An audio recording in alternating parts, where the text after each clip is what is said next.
واحلل عقدة من لساني يفقهوا قولي. الحمد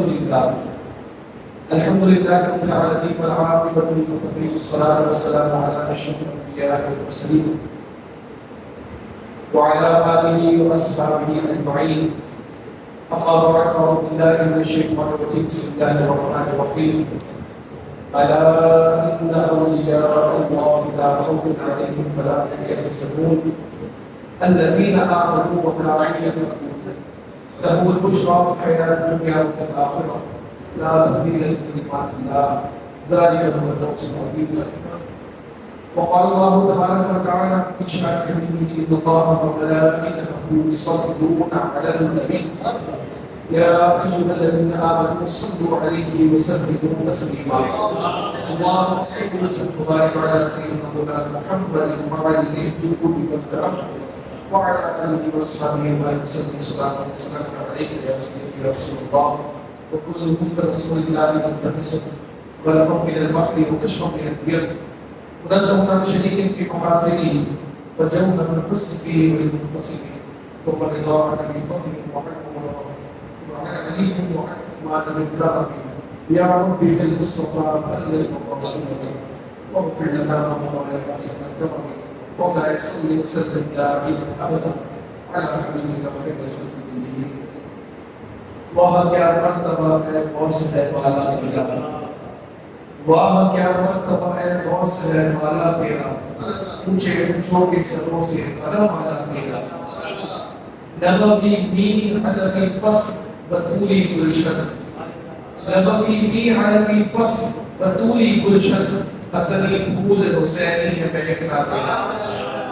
تجھ سے در سے صبر اور صبر سے ہے مجھ کو نسبت، میری گردن پہ بھی ہے دور گڑھ ہوا تیرا. اس نشانی کے جو صد ہے نہیں مارے جاتے، حشر تک میرے گلے میں لگے پڑتا تیرا. مجھ کو رسوا بھی اگر کوئی کہے گا یوں کہ وہی نام وہ رضا بندہ رسوا تیرا. جمیل قادری سو جان سے قربان مرشد پر، جمیل قادری سو جان سے قربان مرشد پر، بنایا جس نے مجھ جیسے وہ بندہ بہت سے بات کرتا. بحمد اللہ تعالیٰ کے فضل و کرم سے آج ہم یہاں اس مسجد مبارک میں اس عظیم ہستی کا عرس منانے اور اس عظیم ہستی کا ذکر کرنے جمع ہوئے ہیں کہ عرب و عجم میں متقدمین و متاخرین میں ہر جگہ پر اگر ہمیں چرچا کسی ہستی کا نظر آتا ہے تو وہ ہمارے آقا و مولا سیدنا و مرشدنا حضور شیخ عبدالقادر جیلانی رضی اللہ تعالیٰ عنہ. آپ کی ذات مبارکہ وہ عظیم ذات ہے کہ آپ کی تشریف آوری سے پہلے ہی اجلہ اکابرین جس میں حضرت حسن بصری رضی اللہ تعالیٰ عنہ جو مشہور تابعی بزرگ ہے، اپنے وقت کے بہت بڑے ولی ہیں، اور حضرت حسن بصری وہ ہیں کہ سلسلہ قادریہ میں جنہیں فیضان مولا علی سے ملا ہے. انہوں نے پہلے ہی خبر دے دی حضور غوث اعظم کے آنے کی. حضرت سیدنا جنید بغدادی رضی اللہ تعالیٰ عنہ کہ سلسلہ قادریہ جو حضور غوث اعظم کے نام سے منسوب ہے، یہ سلسلہ قادریہ پہلے سلسلہ جنیدیہ کہلاتا تھا، اور جس عظیم ہستی کی وجہ سے یہ سلسلہ جنیدیہ کہلاتا تھا حضرت جنید بغدادی رضی اللہ تعالیٰ عنہ، آپ نے حضور غوث اعظم کی ولادت سے پہلے ہی آپ کی تشریف آوری کی بشارت اور خبر دے دی تھی. یعنی آپ اللہ کے وہ ولی ہیں اور آپ اللہ کے وہ عظیم بندے ہیں جن کے آنے سے پہلے دور کے اجلہ علماء اولیاء نے آپ کے آنے کی خبر دی، اور جب آپ آ گئے تو پھر آپ کا سورج ایسا روشن ہوا کہ 1000 سال گزر گئے، وہ سورج اس کی روشنی کم نہیں ہوئی بلکہ ہر آنے والے دن کے ساتھ اس کی روشنی بڑھی ہے اور یہ تا قیامت بڑھتی رہے گی. آج کے موضوع کو میں نے مختلف عنوانات کے تحت ڈیوائڈ کیا ہے. شروع میں ہی بتا دوں تاکہ ہمیں پتہ چلے کہ ہم کس سٹیج میں آگے بڑھیں. دیکھیں سب سے پہلے آج کے دور میں ایک فتنہ بہت تیزی سے آگے بڑھ رہا ہے اور اس کی کوشش یہ ہے کہ مسلمانوں کے دلوں سے اولیاء کاملین کی محبت کو کم کروں. پیچھے ہدف کیا ہوتا ہے کہ جب اولیاء کاملین کی محبت کم ہوگی، انسان ان سے جو وابستگی اختیار کرتا ہے، جو ان سے محبت و عقیدت رکھتا ہے، جب یہ محبت و عقیدت اس کے دل سے کم ہوگی تو وہ ان کی فکر سے، ان کی سوچ سے، ان کے مشن سے دور ہٹے گا. اور ان لوگوں کا ہدف یہ ہوتا ہے کہ آہستہ آہستہ مسلمانوں کے دلوں سے اولیاء کاملین کی محبت کو سلب کرو، اور اس کے بعد معاذ اللہ علیہ تعالی انبیاء کرام علیہ السلام کی محبت کو بھی ان کے دلوں سے لے لو. اور یہ ایک بڑی سوچی سمجھی سازش کے تحت ہے. آپ دیکھیں ہمارے یہاں پر نامور جو اس وقت لوگ سوشل میڈیا پر چھائے ہوئے ہیں اور جو اہل اسلام اور دین اسلام اور مسلمانوں کے عقائد کا بیڑا غرق کرنے میں مصروف عمل ہیں، وہ سب سے پہلا حملہ اولیاء پر کرتے ہیں، اور جب موقع ملتا ہے تو معاذ اللہ انبیاء کو بھی ہدف ترکیب بناتے ہیں. اب کیا ہوتا ہے؟ کوشش یہ ہوتی ہے کہ اولیاء کاملین کی محبت کو دلوں سے کم کرو. لوگ ان کے مزارات پر کیوں جاتے ہیں؟ لوگ ان کے آستانوں پر کیوں جاتے ہیں؟ لوگ ان کا نام کیوں لیتے ہیں؟ یہ کوششیں ہوتی ہیں. کوشش یہ ہوتی ہے کہ ہمارے بچے کے دل سے جب اولیاء کی محبت کم ہو جائے گی تو پھر جب اولیاء کی محبت کم ہوئی تو پھر اس کے اندر اسلام ہی کتنا باقی رہا، اس کے اندر پھر اسلامی فکر اور سوچ ہی کتنی باقی رہی. کیوں؟ کیونکہ ہم ایک اولیاء سے محبت اپنی ذات کے لیے نہیں کرتے، بلکہ ان اولیاء سے محبت رب کے لیے کرتے ہیں. جب وہ محبت جو رب کے لیے کی وہ بھی ختم ہو جائے تو پھر ہم سے محبت بھی ختم ہو جائے گی. ہم کیا حضور غوث اعظم کے زمانے میں تھے؟ ہم نے آپ کا زمانہ پایا بدنصیبی کے ساتھ نہیں پایا. اللہ تعالیٰ نے جس مقام پر رکھا ہمیں اللہ تعالیٰ کی مرضی، اس کا فیصلہ، جو اس نے تخلیق کی وہ اس کی مرضی. لیکن کم نصیبی اس اعتبار سے کہ وہ مقام پاتے، یعنی وہ وقت پاتے تو آپ کی زیارت کرتے، آپ کے مبارک چہرے کو دیکھتے، آپ کی مجلس میں بیٹھتے، لیکن نہیں بیٹھ پائے. اللہ رب العزت کا یہ کم فضل نہیں کہ اللہ تعالیٰ نے ہمیں بہت سے پاک کے ماننے والوں اور چاہنے والوں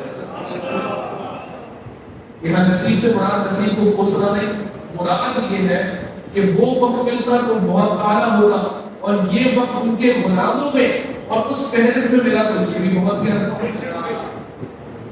لیکن اللہ تعالیٰ اپنے محبوبوں کے قدموں کے ساتھ جوڑے رکھے تو ہماری زندگی کا اصل سبق اور ہماری زندگی کا اصل مقصد ہی یہی ہے. آپ دیکھیں جب اولیاء کاملین کی محبت دل سے کم ہوگی تو اولیاء کے مشن اور ویژن اور فکر سے بندہ دور ہوتا چلا جائے. میں بات یہ کر رہا تھا کہ ہم حضور غوث اعظم کے دور میں تو نہیں، لیکن ہم آپ سے محبت کرتے ہیں.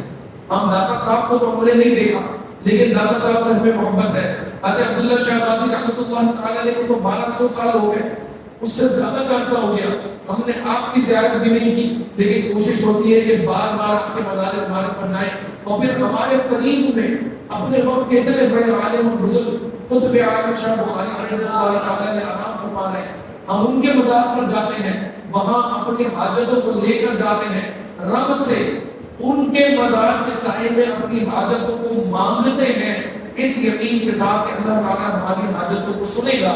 یہ بنائیں یہ محبت کوئی ذاتی ہے یا یہ محبت رب کے لیے ہے؟ تو ہر بندہ یہی کہے گا کہ یہ محبت رب کے لیے ہے، کیونکہ یہ رب کے محبوب بندے ہیں تو ہم ان سے محبت کرتے ہیں. ان سے محبت کرنے کا مطلب ہے رب سے محبت کرنا. تو جب ان کی محبت نہیں ہوگی تو پھر کیا ہوگا؟ نتیجہ یہ نکلے گا رب کی محبت نہیں. اور یہ محبت جو ہمارے دل میں اولیاء کاملین ہے، آپ اپنے دل میں بڑے معنی میں یہ محبت جو ہمارے دل میں اولیاء کاملین کی ہے، یہ محبت اللہ رب العزت نے خود ہمارے دلوں میں آپ دیکھیں آپ یہ بات دیکھیں کہ اگر آپ اولیاء کاملین سے محبت کرتے ہیں اور اللہ تعالیٰ نے ہمیں ایسے گھر میں پیدا کیا کہ ہمارے باپ دادا نے، ہماری والدین نے، ہماری والدہ نے ہمیں بچپن سے نیاز کا کنسپٹ دیا، ہمارے والدین نے ہمیں بچپن سے مزارات میں جانے کا کنسپٹ دیا. تو آئے یہ کتنے شرف کی بات ہے اور یہ کتنے کرم کی بات ہے. ایک حدیث مبارکہ سے مسلم شریف اور بخاری شریف میں حدیث مبارکہ موجود ہے. ہمارے آقا و مولا حضور خاتم النبیین مل کر درود پاک پڑھیں صلی اللہ علیہ وسلم. حضور خاتم النبیین صلی اللہ تعالی علیہ وسلم ارشاد فرماتے ہیں کہ جب اللہ رب العزت کسی بندے کو اپنا محبوب بناتا ہے، جب اللہ رب العزت کسی بندے کو اپنا محبوب بناتا ہے، کسی بندے کو اپنا قرب عطا کرتا ہے، تو اللہ رب العزت اس بندے کو محبوب بنانے کے بعد اور قرب عطا کرنے کے بعد جبریل کو بلاتا ہے. اور جبریل کو بلانے کے بعد اللہ تعالیٰ فرماتا ہے اے جبریل سن لو، میں فلاں شخص سے محبت کرتا ہوں، تم بھی اس سے محبت کرو. اب جبریل علیہ السلام، حدیث مبارکہ کا مفہوم یہ ہے کہ وہ آسمان کے ملائکہ کو، آسمان کے فرشتوں کو جمع کرتے ہیں اور جمع کرنے کے بعد کہتے ہیں اے آسمان کے فرشتوں، اے ملائکہ، اللہ رب العزت فلاں بندے سے محبت کرتا ہے اور میں جبریل بھی فلاں بندے سے محبت کرتا ہوں، تم بھی اس سے محبت کرو. نتیجہ کیا نکلتا ہے؟ نتیجہ کیا نکلتا ہے؟ حدیث میں آیا، سرکار بیان فرماتے ہیں اللہ تعالیٰ اس بندے کی قبولیت کو دنیا میں بڑھا دیتا ہے. یہ جو آپ دیکھیں حضور خاص اعظم رضی اللہ تعالیٰ عنہ کا مزار مبارک، سوشل میڈیا کا دور تھا، ہر چیز آن لائن آ جاتی ہے. مزار مبارک کیسا نیلا گنبد آپ کا چمک رہا ہے، کیا عظیم منظر ہے. جو جا کے دیکھ چکے ہیں وہی جانتے ہیں کہ وہاں ایک الگ ہی سما ہے، وہاں ایک الگ ہی دولت ہے جو نہیں گئے ہیں. اللہ تعالیٰ جانے کی توفیق عطا فرمائے. تو آپ دیکھیں وہ ایسی عظیم ہستی، 1000 سال سے زیادہ عرصہ آپ کے مزار مبارک کو ہو گیا، اس کے باوجود 1000 سال کہو بیچ آپ کے مزار مبارک کو ہو گئے، اس کے باوجود بھی آپ کی قبولیت ایسی ہے کہ عرب و عجم سے پوری دنیا سے مسلمان اپنے جیب سے مال خرچ کر کے وہاں نذرانہ عقیدت پیش کرتے جاتے ہیں. یہی اس حدیث مبارکہ میں آیا کہ جب اللہ تعالیٰ کسی کو محبوب بناتا ہے، لوگوں کے دلوں میں اس کی محبت کو ڈال دیتا ہے، اس کی قبولیت کو بڑھا دیتا ہے. اور جس سے اللہ رب العزت، جو اللہ رب العزت کو ناراض کر دیتا ہے، اللہ تعالیٰ ہمیں بچائے، اللہ تعالیٰ جس بندے سے ناراضگی اختیار کرتا ہے لوگوں کو اس سے دور کر دیتا ہے. اب یہ چڑھتے ہیں، جو مخالفین ہیں وہ چڑھتے ہیں کہ یہ مقبولیت تو ہمیں نہیں ملی، یہ مقبولیت تو ہمارے کسی بزرگ کو نہیں ملی. جہاں دیکھو ان پر نامزد کی جاتی ہے، جہاں دیکھو ان کو برا بھلا کہا جا رہا ہے. تو وہ حدیث مبارکہ ہے کہ اللہ کے محبوب بندوں کی مقبولیت خود ہی تک آ جاتی ہے، اور جو اللہ کا محبوب نہیں ہوتا لوگ بھی اس کے قریب نہیں ہوتے. آپ دیکھیں، ہم شکر ادا کریں کہ اللہ تعالیٰ نے ہمیں ان لوگوں میں رکھا کہ جن کے دلوں میں اولیاء کاملین کی محبت کو اللہ تعالیٰ نے ڈالا. انجینئر مرزا اور اس طرح کے کاملی فکر کے لوگ، خاص طور میں نام اس لیے لے لوں تاکہ ہمیں پتہ ہو فتنوں کے بارے میں اور ہم اپنے بچوں کی حفاظت کر سکیں. ہمارے یہاں پر المیہ یہ ہے کہ ہم نے اپنے بچے کو موبائل دے دیا، اب اس کے بعد کوئی چیک اینڈ بیلنس نہیں ہوتا کہ ہمارا بچہ کیا دیکھ رہا ہے. اچھا، اگر ہمارا بچہ کوئی مذہبی ویڈیو دیکھ رہا نظر آ جائے تو ہم ہم مطمئن ہو جاتے ہیں، ہمیں تسلی ہو جاتی ہے کہ ہمارا بچہ چلو مذہبی ویڈیو ہی دیکھ رہا ہے نا. ہم اس کے اگلے قدم کی طرف نہیں بڑھتے کہ یہ دیکھیں کہ دیکھ اور سن کس کو لائے. کیا ہر بندے کو سنا جائے؟ کیا ہر بندے کو ہم ہمارے آگے کھڑا کرنے کے تم اپنے بات کو نصیحت کرو؟ کیا ہر بندے کو ہم ہر بندے سے دین سیکھ لیں گے؟ بلکہ صحابہ کرام رضوان اللہ کے علیہ اجمعین، تابعین اور اولیاء کاملین بزرگان دین، ہمارے ائمہ محدثین کی یہ طریقہ رہا ہے کہ جب کسی سے حدیث بھی لیتے نا تو جانچ پڑتال کرتے کہ حدیث جس سے لے رہے ہیں وہ حدیث سنانے کا اہل بھی ہے. ہم نے آج کے دور میں کیا دیکھا؟ کرائٹیریا کیا بنا لیا؟ ہم نے کرائٹیریا یہ بنا لیا کہ یہ دیکھو سامنے والے کے سبسکرائبر کتنے ہیں، یوٹیوب پہ اس کے کتنے ملین ویوز آتے ہیں. اب اگر ایک بندہ ہے اس کے یوٹیوب پہ کئی لاکھ میں ویوز آتے ہیں، ہم سمجھتے ہیں اس دور کا سب سے بڑا سوال مجدد یہی ہے اسی کو سنو، اس کو سن کر ہم اپنا بیڑا غرق کر دیں. وہ انجینئر مرزا آج کے دور کا سب سے بڑا فتنہ تیزی سے پھیل رہا ہے. اور وہ کیا بات کی جو میں نے آپ کو پہلے شروع میں تمہید میں جو بات بتائی کہ ٹارگٹ اولیاء کاملین کو کیا جاتا ہے، اس نے کیا بات کی؟ وہاں اللہ کو کہنا شروع ہو گیا بابے تو شہید ہوئی. یعنی یہ بابے جو ہیں جن کو تم مانتے ہو، جن سے تم عقیدت رکھتے ہو، محبت رکھتے ہو، ان کی کوئی ویلیو نہیں ہے. وہاں اللہ یہ کچھ نہیں کر سکتے. آج ہم احادیث طیبہ کو سامنے رکھ کر یہ فیصلہ کریں گے کہ یہ اللہ کے مقرب بندے اور اللہ کے نیک بندے، ان سے محبت رکھنا، عقیدت رکھنا، ان سے تبرک لینا، یہ کوئی ایسی بات نہیں کہ جو آج بریلویوں کے اندر آ گئی، بلکہ یہ وہ چیز ہے کہ جو 1400 سال سے تسلسل کے ساتھ چلی آ رہی ہے۔ ہمارے یہاں پر کچھ اعتراض جواب کے طور پر میں آگے بڑھیں گے۔ اعتراض کیا جاتا ہے کہ مزارات پر تو جا کے مانگتے ہو، کیا اللہ تمہارے گھر میں نہیں سنتا؟ ہم اگر جواب دیں کہ ہم مزارات پر جا کے صاحب مزار کے وسیلے سے دعا مانگتے ہیں، اگر کوئی شخص ڈائریکٹ کسی بندے سے مانگے یہ نیت کے ساتھ کہ یہ بندہ ذاتی طور پر مجھے عطا کرے گا تو یہ تو شرک ہے۔ لیکن اگر نیت یہ ہو کہ میں کسی سے مدد مانگ رہا ہوں اس نیت کے ساتھ کہ وہ مجھے اللہ کی عطا سے عطا کرے گا، اللہ کی مرضی سے عطا کرے گا، تو اس میں کوئی شرک نہیں بلکہ یہ عین توحید ہے۔ یہی توحید ہے۔ کیوں؟ کیونکہ کیا صحابہ حضور علیہ السلام کی بارگاہ میں نہیں آتے؟ حضرت قتادہ رضی اللہ تعالیٰ عنہ جن کے بدن میں آنکھ میں تیر لگا، آنکھ پھٹ گئی، آنکھ پہ تیر ایسا خطرناک لگا، آنکھ پھٹ گئی، گودا بہہ گیا۔ حضور علیہ السلام کی بارگاہ میں حاضر ہوئے، کہا یا رسول اللہ شفا عطا فرمائیے، یہ دیکھیے آنکھ کو کیا ہو گیا۔ اب اگر کسی غیر اللہ سے مدد مانگنا جائز نہ ہوتا تو حضور علیہ السلام وہی پر تنبیہ کرتے ہیں، میرے ساتھ شمشیر کر رہا، یہ تم کیا کام کر رہے ہو، یہ تم کیا عمل کر رہے ہو، یہ تم کیا حرکت کر رہے ہو۔ حضور علیہ السلام نے ایسی کوئی بات نہیں، جو آپ کا بچہ ہوا گودا جو تھا نا، ان کے چہرے پر بہہ گیا تھا، سرکار نے اس کو اٹھایا، اس کی جگہ پر رکھا اور اپنا لعاب دہن لگایا۔ وہ صحابی حضرت قتادہ بیان کرتے ہیں کہ میری یہ آنکھ دوسری آنکھ سے زیادہ تیز ہے۔ آنکھوں میں یہاں تک آیا کہ ان کی آگے کئی نسلوں تک یہ معجزہ باقی رہا، آنے والی کئی نسلوں تک یہ بات دیکھی گئی کہ ایک آنکھ سے زیادہ نظر آتا دوسری آنکھ کے مقابلے۔ یہ حضور علیہ السلام کا معجزہ، اور غیر اللہ سے اگر اس نیت سے مانگا جائے کہ یہ اللہ کی عطا سے عطا کریں گے تو اس میں کوئی حرج نہیں۔ آپ آئے سرکار کی حدیث سے بات آپ نے فرمایا انما انا قاسم واللہ یعطی، میں بانٹنے والا ہوں، میں خزانے بانٹنے والا ہوں، میں رب کے خزانے عطا کرنے والا ہوں، واللہ یعطی، اور اللہ رب العزت مجھے عطا کرتا ہے۔ تو آپ دیکھیں یہاں سے یہ بات بھی۔ اب یہ اعتراض کیا جاتا ہے کہ مزار پر جا کے کیوں مانگو، اپنے گھر سے بھی مانگ لو کہ گھر میں اللہ نہیں سنتا۔ بے شک اللہ سنتا ہر جگہ سے، اس میں تو کوئی انکار نہیں، وہ تو رب ہے، وہ کامل ہے، وہ پرفیکٹ ہے، اس کی سماعت جیسی سماعت کسی کی نہیں، وہ رب ہر جگہ سے سنتا ہے۔ لیکن آئے حدیث مبارکہ سے مسئلے کو حل کریں گے۔ آج ہم بات کریں گے صرف حدیثوں سے، اور ساری مسلم حدیث، بخاری مسلم میں حدیث مبارکہ اور متعدد حدیثی کتابوں کو پڑھو۔ جو حدیث مبارکہ میں آپ کے سامنے سناؤں گا، آپ نے کئی مرتبہ سنی بھی ہوگی، لیکن اس میں ایک خاص نقطے کی طرف ہمیں توجہ دلانی ہے۔ حضور علیہ السلام خود ایک واقعہ سناتے بنی اسرائیل کا۔ آپ علیہ السلام ارشاد فرماتے بنی اسرائیل میں ایک شخص تھا جس سے 99 لوگوں کو قتل کیا تھا، 99 لوگوں کو قتل کیا تھا اس نے۔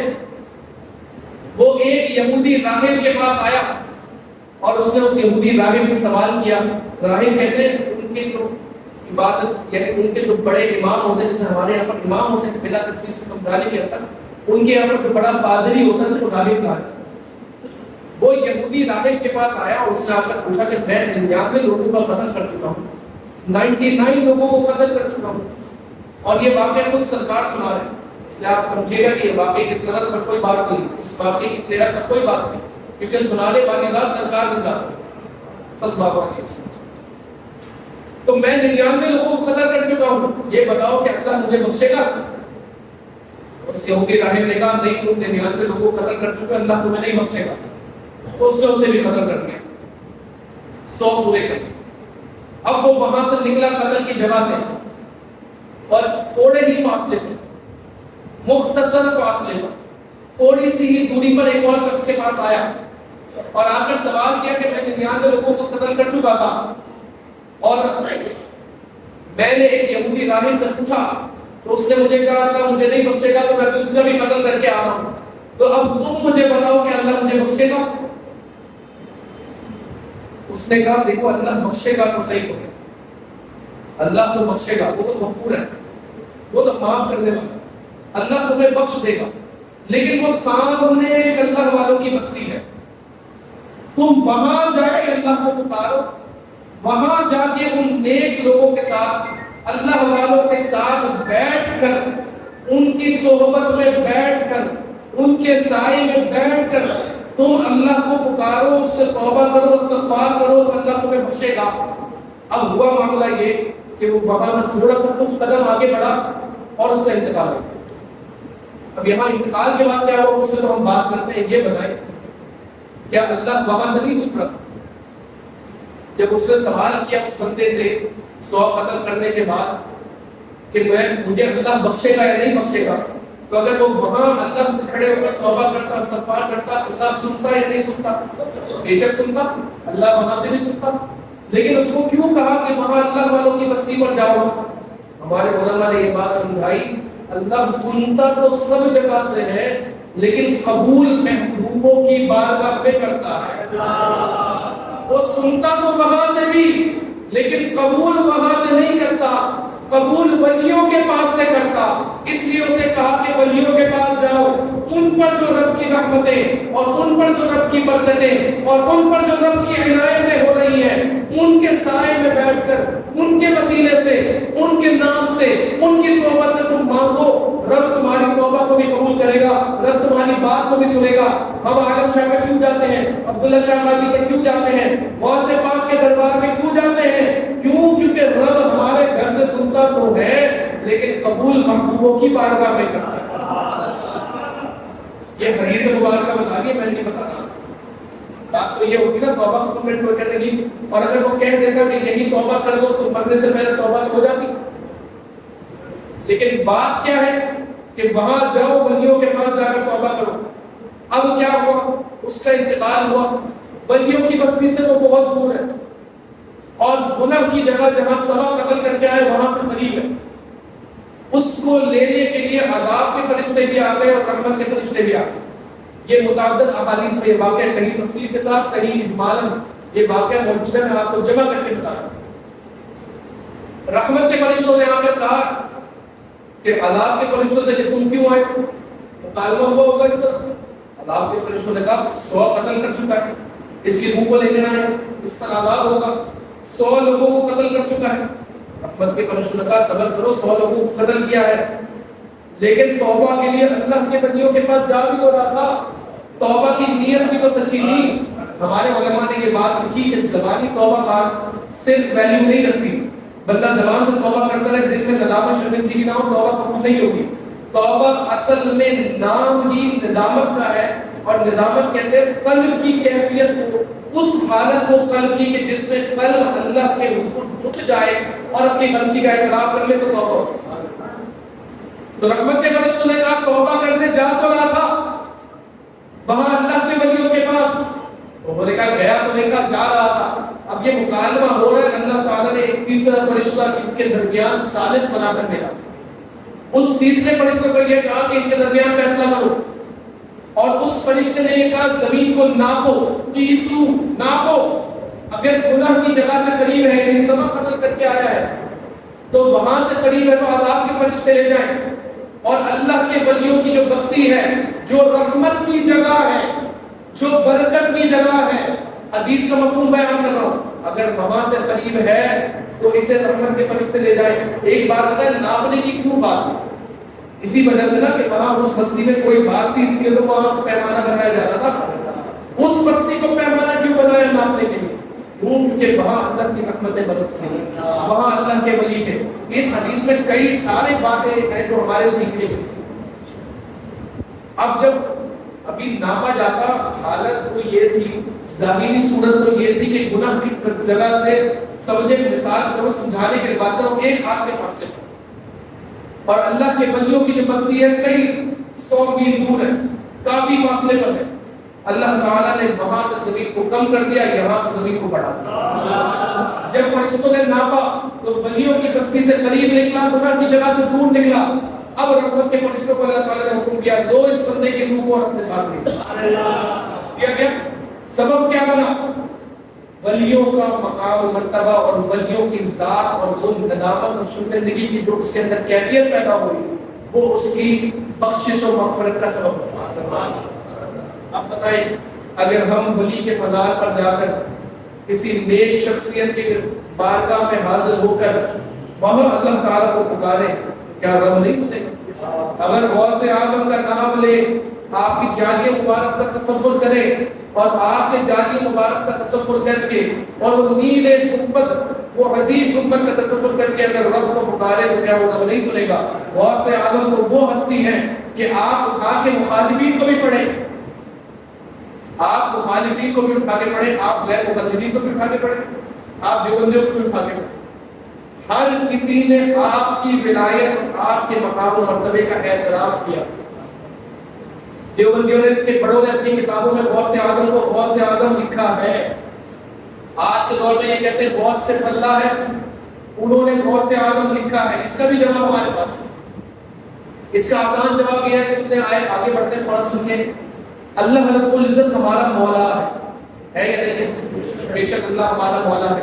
مولا بمعنی مددگار، لیکن اللہ تعالیٰ قرآن مجید فرقان حمید میں ارشاد فرماتا ہے فَإِنَّ اللَّهَ، بے شک اللہ ہوا مولا، اے حبیب وہ آپ کا مددگار ہے۔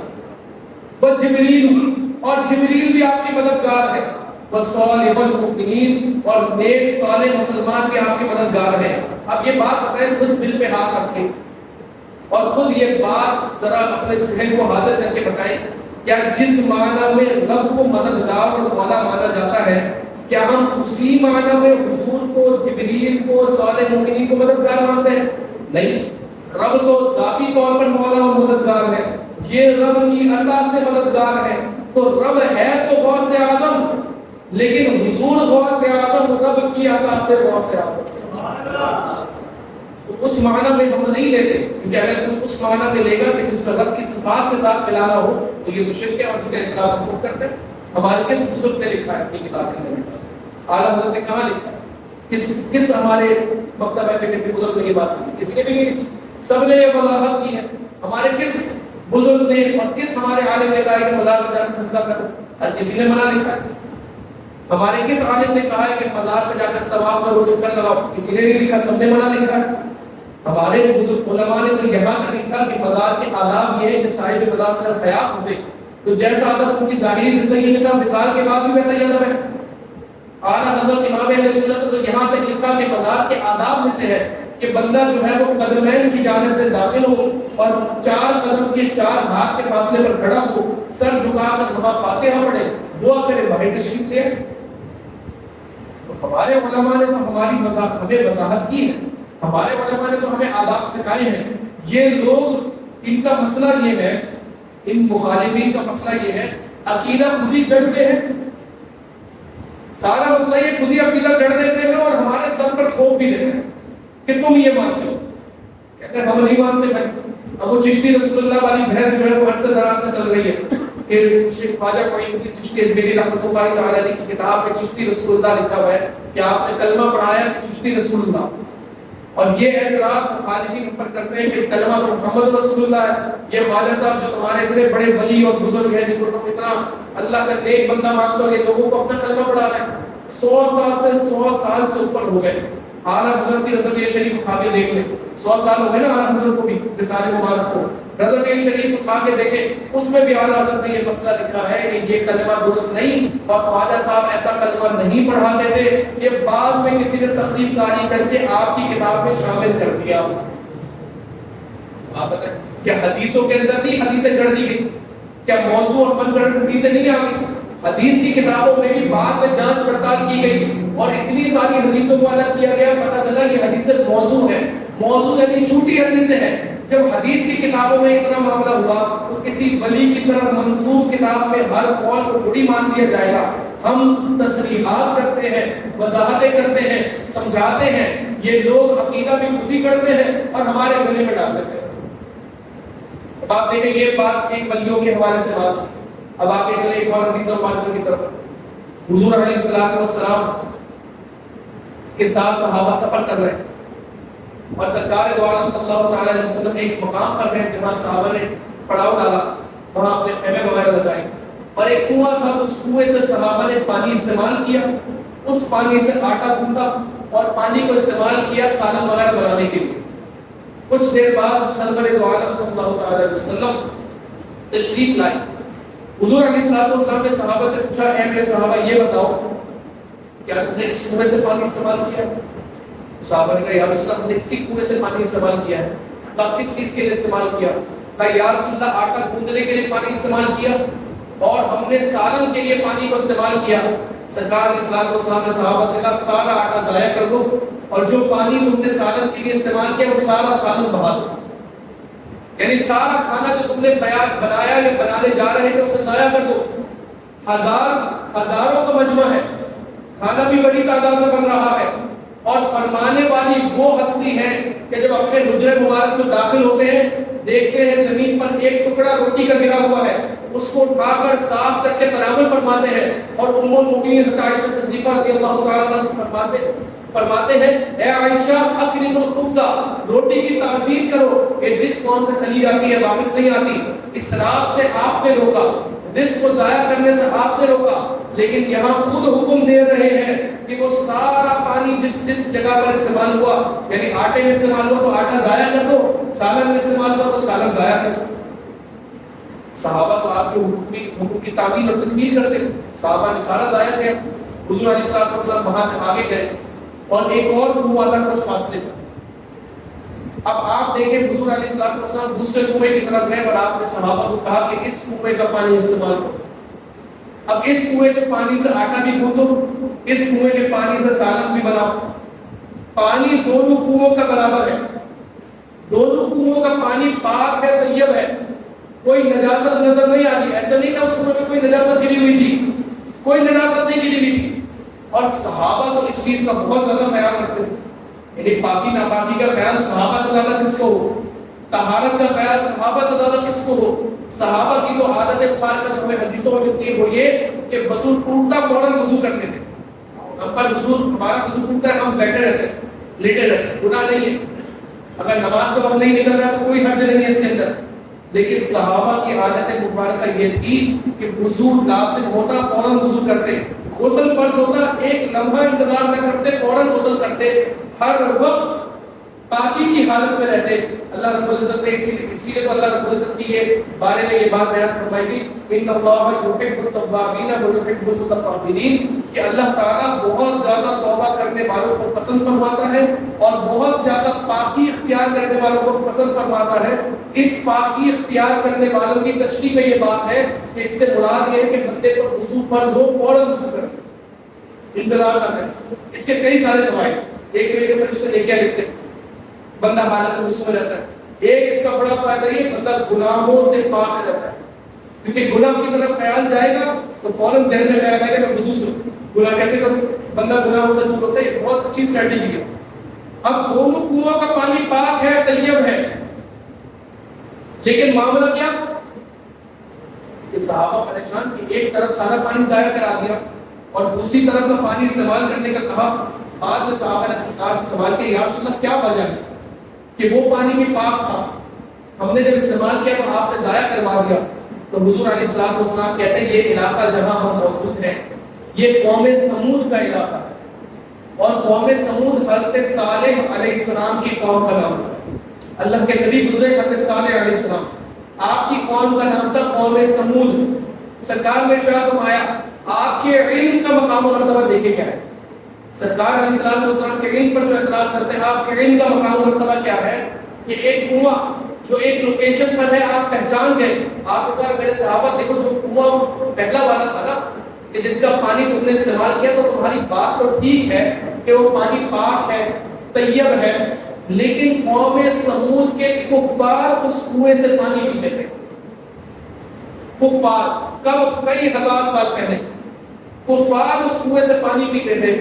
مجھے یہ پسند نہیں آیا کہ ہم ایسے پانی کو استعمال کریں تو کفاروں کے استعمال میں تھا۔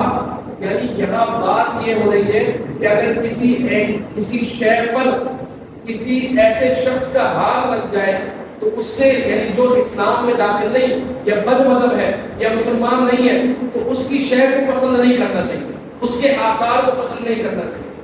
اور یہ جو کنواں ہے نا جس کا پانی میں نے تمہیں استعمال کرنے کی اجازت دی، اب آپ سنیں سرکار کیا فرماتے ہیں، یہ جو کنواں ہے جس کا پانی میں نے تمہیں استعمال کرنے کی اجازت دی، اس کنویں سے حضرت صالح علیہ السلام کی اونٹنی پانی پیا کرتی تھی۔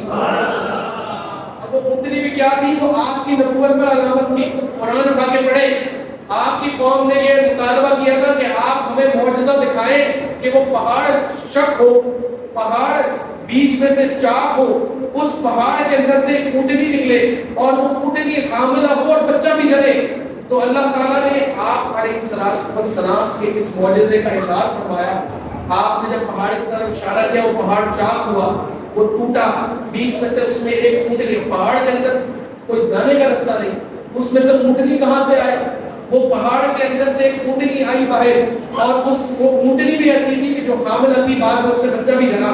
یہ اونٹنی جو حضرت صالح اللہ کے نبی کی علامت اور نشانی بنی، اس اونٹنی سے جس کنویں سے پانی پیا، سرکار نے اس کنویں کو پسند فرمایا، جبکہ ہے وہ جانور لیکن نسبت اللہ کے نبی سے ہے، اور وہ کفار کہ جو ہے انسان لیکن نسبت کفر کے ساتھ ہے، سرکار نے پسند نہیں فرمایا۔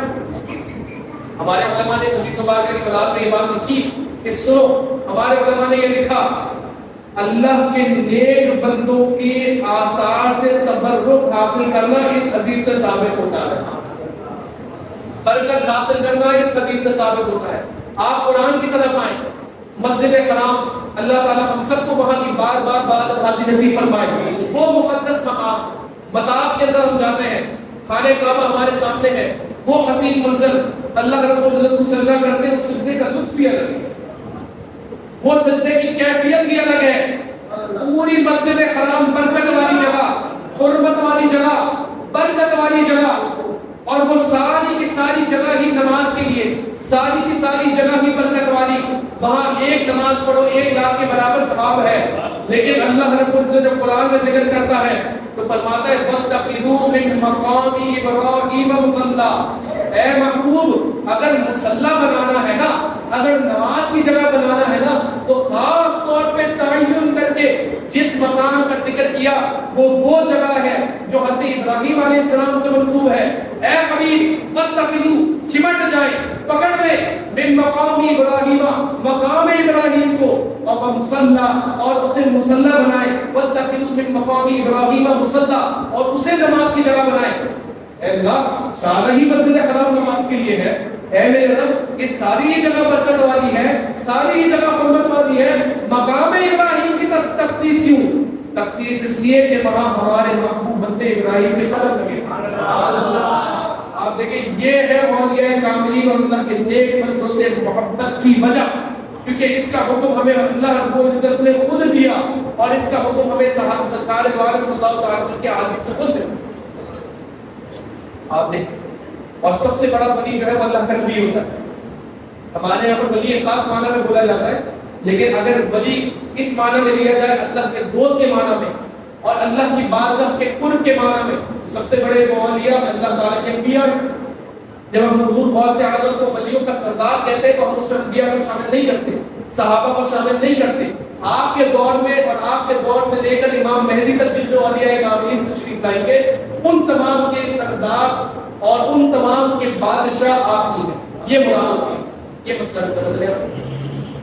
اب حضور غوث اعظم شیخ عبد القادر جیلانی رضی اللہ تعالیٰ عنہ کی ذات کو سمجھنے سے پہلے جو تمہید باندھ کو سمجھے 40 منٹ اسی میں نکلے، لیکن یہ تمہید باندھنا ضروری اس لیے تھا کہ آج کے دور میں سب سے زیادہ اعتراض، اور جیسے میں نے شروع میں بیان کیا، سب سے زیادہ اٹیک اولیاء کاملین پر یہ ہوتا ہے۔ اب بتائیں، جسے رب مقام دے، جسے رب عزت دے، جسے رب اتنی بلندی دے، تو کیا ہم پر لازم نہیں کہ ان سے محبت کریں؟ کیا ہم پر لازم نہیں کہ ان سے عقیدت رکھیں؟ کیا ہم پر لازم نہیں کہ ان سے تعلق کو مضبوط کریں؟ یہ بالکل ضروری ہے، یہ بالکل لازم ہے۔ اور پھر اگر بات کریں حضور سیدنا و مرشدنا شیخ عبد القادر جیلانی محی الدین غوث اعظم رضی اللہ تعالیٰ عنہ کی، تو آپ کو وہ ہے کہ آپ کا سورج جو ہے وہ روشنی ہر جگہ پر پھیلاتا ہی ہے۔ یہ بات میں نے ان علماء سے بھی سنی اور ہمارے اکابرین بڑے ہمارے جملہ کابری جس میں حضور تاج الشریعہ بھی شامل ہے، آپ فرماتے ہیں اور دیگر اکابری جو کے اسفار کثرت سے ہوئے، جنہوں نے پوری دنیا میں کثرت سے دین اسلام کی تبلیغ کے لیے سفر کیا، وہ کہتے ہیں کہ ہم ایسے ایسے مقامات پر بھی گئے کہ جو بالکل دور دراز تھے، آبادی سے کٹے ہوئے تھے، وہاں بہت مختصر لوگ رہتے تھے، بہت کم تعداد میں لوگ رہتے تھے، لیکن وہاں بھی اگر مسلمانوں کی آبادی تھی تو وہاں ہمیں قادری ملے اور ایسے ملے کہ جن تک حضور غوث اعظم کا فیضان پہنچا۔ یہ ہے حضور غوث اعظم کا مقام۔ مزرعے چشک و بخارا و عراق و اجمیر، مزرعے چشک و بخارا و عراق و اجمیر، کون سی کشت پہ برسا نہیں چھالا، کون سا علاقہ ہے جس پہ آپ کا چھالا نہیں برسا؟ یہ حضور غوث اعظم کا مقام مرتبہ۔ ہم آپ حضور غوث اعظم شیخ عبد القادر جیلانی رضی اللہ تعالی عنہ کی کرامتوں کو مقصد سنتے ہیں، لیکن آپ کی کرامتوں کے ساتھ ساتھ اگر آپ کے علمی مقام و مرتبے کے حوالے سے میں بات کروں تو آپ کی ذات مبارکہ وہ ذات تھی کہ آپ کے سامنے 70,000 کا مجمع ہوتا، اور 70,000 کا مجمع بھی ایسا، اور یہ ایسی کرامت ہے جو تواتر کے ساتھ نقل ہوئی۔ تواتر سمجھتے کسے کہتے ہیں؟ تواتر کہتے ہیں اس خبر کو کہ اس کو بیان کرنے والے ہر دور میں اتنے ہیں کہ جن کا جھوٹ پر جمع ہونا محال ہے۔ ہمارے یہاں پر بھی حدیث کی ایک قسم ہے جسے ہم کہتے ہیں حدیث متواتر۔ حدیث متواتر کا مطلب یہ ہوتا ہے کہ سرکار کی وہ حدیث مبارکہ کہ جس کو ہر دور میں اتنے لوگوں نے روایت کیا کہ ان تمام کا جھوٹ پر جمع ہونا یہ پاسبل نہ ہو کہ سارے ہی جھوٹ پر جمع ہو۔ یعنی صحابہ کے درجے میں بھی 30-40 راوی، تابعین کے درجے میں بھی اچھا خاصا راوی، تبع تابعین کے درجے میں بھی 50-60 راوی، تو ایسی حدیث کو ہم حدیث متواتر کہتے ہیں۔ ورنہ یہ کہنا لازم آئے گا کہ سارے صحابہ 30-40 سے وہ بھی جھوٹ بول رہے تھے، سارے تابعین بھی جھوٹ بول رہے ہیں، تبع تابعین بھی جھوٹ بول رہے ہیں، تو یہ حدیث متواتر ہے جس کو روایت کرنے والے کثیر ہوں ہر درجے میں، اور بعد میں ہر خبر جو اتنا پھیل جائے اس طریقے سے تو اسے ہم خبر متواتر کہتے ہیں۔ اور غوث اعظم کی یہ کرامت کہ آپ کے مجمع میں 70,000 افراد موجود ہوتے تھے، یہ تواتر کے ساتھ بتا۔ اور کرامت تو یہ تھی کہ آپ کے مجمع میں پہلے بندے کو جیسی آواز آتی، آخری بندے اب جو 70,000 کا آخری بیٹھا ہوتا اس کو بھی بالکل ایگزیکٹلی اسی طرح کلیئر آواز آتی۔ یہ لاؤڈ اسپیکر کے ساتھ انہیں زور لگانا پڑ رہا ہے تاکہ آپ تک میری آواز پہنچے۔ حضور غوث اعظم اس سے بڑی اور منظم، اور یہاں تک بات مکمل نہیں ہوئی۔ اولیاء کاملین بزرگان دین جو دیگر شہروں میں ہوتے، اپنے اپنے شہروں میں ہوتے، وہ آپ کا واعظ اور آپ کی مجلس کا خطبہ ایسے سنتے جیسے براہ راست آپ کے سامنے موجود ہے۔ اب آپ دیکھیں اعتراض کر کے جائے گا بھائی یہ کیسے ممکن ہے؟ تو دیکھو بھائی پہلی بات تو ایک کرامت کہتے ہیں اس میں جو عقل میں نہ ہو، تو اگر عقل سے سمجھنے جاؤ گے تو آئے گی نہیں سمجھ میں۔ دوسری بات یہ ہے کہ یہ تو وہ کرامت ہے کہ جس کو تواتر کے ساتھ سب نے نقل کیا، تو پھر یا تو یہ کہتے ہو کہ وہ سب جھوٹ بول رہے ہیں، تو یہ بات بھی کہنے کی کوئی جسارت نہیں کر سکتا، کیونکہ لکھنے والے بڑے بڑے علماء اور علماء ہیں، بڑے بڑے اپنے وقت کے محدثین ہیں، بڑے بڑے اپنے وقت کے علماء ہیں، ان کو جھٹلایا بھی نہیں جا سکتا۔ تو پھر ایک بات بتائیں، آج سے 20 سال پہلے چلے، 30 سال پہلے، زیادہ نہیں، 20 سال پہلے آپ کو کوئی کہتا کہ بھائی آپ کے پاس ایک ایسی ٹیکنالوجی آ جائے گی کہ آپ یہاں پر ہوں گے اور آپ کا کوئی رشتہ دار دنیا کے کسی دوسرے کونے پر ہوگا، آپ اسے ڈائریکٹلی بات کریں گے، ایسے بات کریں گے، آپ کو اس کی آواز تو آئے گی، آپ کو اس کی شکل بھی نظر آئے گی، تو آپ مانتے ہیں؟ آپ کہتے ہیں کیسی بات کرو، یہ کیسے ممکن ہے؟ 50 سال پہلے چلے گئے تو 50 سال پہلے والے لوگوں کو، 60 سال 70 سال پہلے والے لوگوں کو یہ کہہ دیا جائے کہ ایک ایسی ٹیکنالوجی ہوگی کہ ایک طرف ایک بندہ بات کر رہا ہوگا، دوسری طرف دوسرا بندہ دنیا کے دوسرے کونے پر ہوگا، صرف آواز سے بات کر رہے ہوں گے، تو کہیں گے بالکل آپ فالتو والی باتیں کر رہے ہیں، یہ تو آپ نے بالکل فضول بات کر دی، یہ بات کیسے ممکن ہے؟ تو آج بتائیں کیا ویڈیو کال کے ذریعے ممکن نہیں ہوتا؟ ہم کرکٹ میچز دیکھ لیتے ہیں، ہم واعظ و نصیحت سن لیتے ہیں، ہم موبائل میں بیٹھ کر کسی دنیا کے کونے میں بیان ہو رہا ہوتا ہے کسی ایسے عالم کا جنہیں ہم پسند کرتے ہیں، ہم سن لیتے ہیں۔ ایسا ہی ہوتا ہے کہ جیسے وہاں موجود ہے، براہ راست ایسے ہی موجود ہے۔ تو اگر کوئی چیز ٹیکنالوجی سے ممکن ہو تو اللہ کے ولی کی کرامت سے کیا ممکن نہیں ہو سکتی؟ بالکل ممکن ہے۔ اور اللہ کی یہاں سے یہ بات بھی سمجھ آتی ہے کہ اللہ تعالیٰ کا اپنے نیک بندوں پر ایسا فضل تھا اور ایسا کرم تھا کہ وہ چیز کہ جس کے بارے میں اس دور میں تو گمان بھی نہیں تھا وہ کر گزرتے تھے اور وہ ان کی مجلس میں عام ہوتا تھا۔ ایسی چیز ہوتی تھی کہ جس سے کسی کو مطلب کسی کو کوئی پریشانی بھی ہوئی تو ان کے مجلس میں عام کنسیڈر کیا جاتا. تو حضور بات کر رہا تھا کہ مجلس میں جہاں اس وقت کے بڑے بڑے اولیاء اور بڑے بڑے تصوف کے امام ہوتے تھے، وہیں آپ کی مجلس میں اس دور میں بڑے بڑے علماء ائمہ محدثین بھی آپ کے مجلس میں جمع ہوتے تھے.